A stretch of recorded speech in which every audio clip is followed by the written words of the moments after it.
right, today on the channel, we're gonna be taking a look at the NYXI Wizard wireless controller. This is for all these Switch consoles, whether it be the original, the Lite, the OLED version. Looking at this controller, if you're not familiar with this aesthetic, well, it's the throwback to the GameCube. So very similar to the GameCube Wavebird controller, the wireless controller of yesteryear. Comes in a lot of different colors, but I purposely went with the purple one. That's just the most nostalgic for me. Got lots of bells and whistles and key features on this controller. So it's got Hall effect joysticks, which is great. So you don't have to worry about, joystick drift or anything like that. It's got programmable mode buttons on the back, as well as some illumination light up keys as well. So set that aside, look at the controller first and foremost. Here we go. As you can see, it looks the part. It looks like a GameCube controller, albeit a little bit wider. It is a pretty large controller, so full-size adult hand. Ergonomically, it fits well, but it again is going to be very limited probably with your use cases. So the GameCube controller design is a bit strange, right after Nintendo 64, we got the GameCube. We went from one crazy controller to the next. There's a lot of cool games that work well with this button configuration, but for standard Nintendo Switch games, this is likely not going to take over and be your pro controller of choice, just because of the button layout and configurations and everything. It's just not standard. But for you Smash Brothers players or people that are enjoying some other classics on the Nintendo Switch, say, Super Mario Sunshine, something like that, well then this makes a lot more sense. For scale purposes, so here's your standard Nintendo Switch Joy-Cons with the stupid little plastic piece that comes stock with it. Here is the NYXI Wizard comparison. As you can see, the Wizard is much wider than your just standard little Joy-Con Pro controller setup that they have.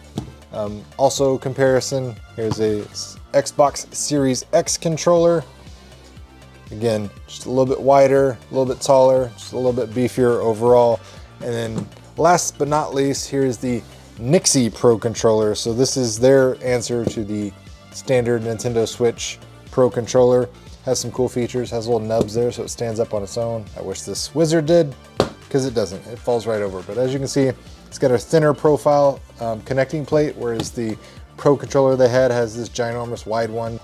Ergonomic wise, it fits well in my hand in this mode. However, if you take these sides off, put it on the Nintendo Switch, it is just obscenely long, and it's just not something that's going to be comfortable to play. It just makes it almost comical how wide your grip has to be to hold this in the standard mode with the Joy-Cons on the side of the Switch. And this is the standard old school Nintendo Switch. So if you got a bigger OLED version, it's going to be even more silly. So just keep that in mind, especially if you got this aiming for a kid or an adolescent in your household, something like that. You were thinking about maybe getting a gift. I would say this is definitely adults only, just because of the sheer size of it. Specifically, like I said, when you put it on the sides of the Switch itself.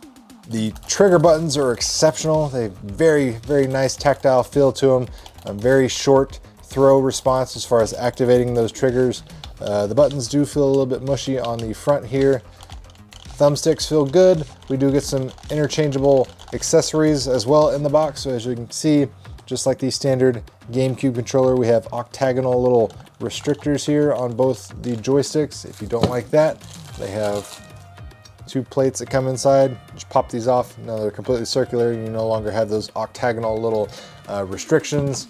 And of course, inside the box, you get your product manual, works you through all the instructions as far as programming it, getting the lights to come on and off, because like I said, we do have illuminated keys, which is cool. You can turn them on or off. USB-C charging cable.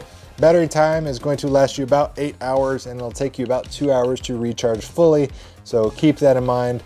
Like I said, very cool, but again, limited case use. USB-C charging for both of these.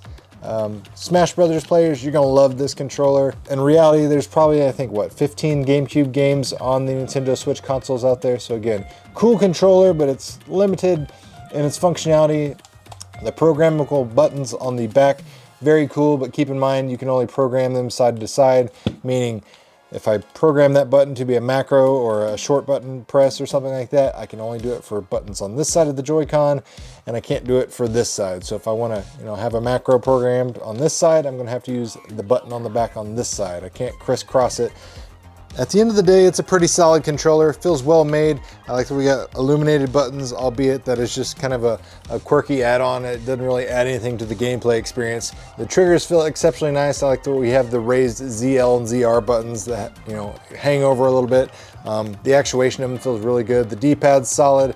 Front face buttons are a little bit mushy. The joysticks feel great. I love that we've got Hall effect technology in them, so we don't have to worry about joystick drift. This is definitely going to be one of those things you absolutely love or hate, because again, it's got very limited use for its general configuration. This GameCube setup, only conducive to a certain amount of games, and like I said, there's a very limited amount of games on the Nintendo Switch. So this is going to be kind of a secondary specialty controller for you, and not really a primary. So keep that in mind if you're interested in picking something like this up. I'll put a product link down in the video description box below. If you use the product code GAMER, you'll save 10% off your order, so keep that in mind. And that does it for the review of the NYXI Wizard wireless controller. If you enjoyed the content, make sure you hit the like button, share this video with your friends if you found the information helpful, and as always, thanks for watching, guys. It really means a lot.